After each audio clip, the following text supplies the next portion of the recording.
সুপ্রভাত বন্ধুরা, এই দেখুন আমার এই ছোট্ট গাছে কি সুন্দর একটা মাত্র জবা ফুল ফুটেছে, কিন্তু অনেকগুলো কুড়ি এসছে। দেখুন ছোট ছোট অনেকগুলো কুড়ি এসছে।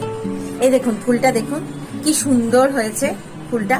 এটা তুলবো না, থাকবে।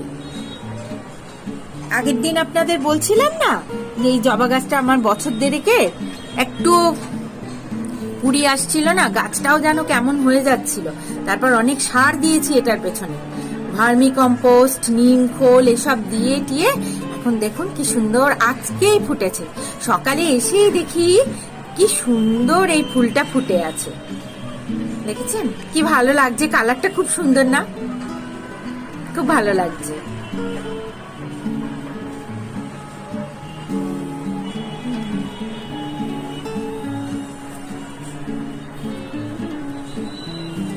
এখানেও একটা কুড়ি এসছে, এই দেখুন এটাও ফুটবে, আস্তে আস্তে বড় হয়ে যাবে, ফুটবে। এখানে অনেকগুলো কুড়ি এসছে, এই দেখুন একটা দুটো তিনটে চারটে, আরো অনেকগুলো কুড়ি এসছে।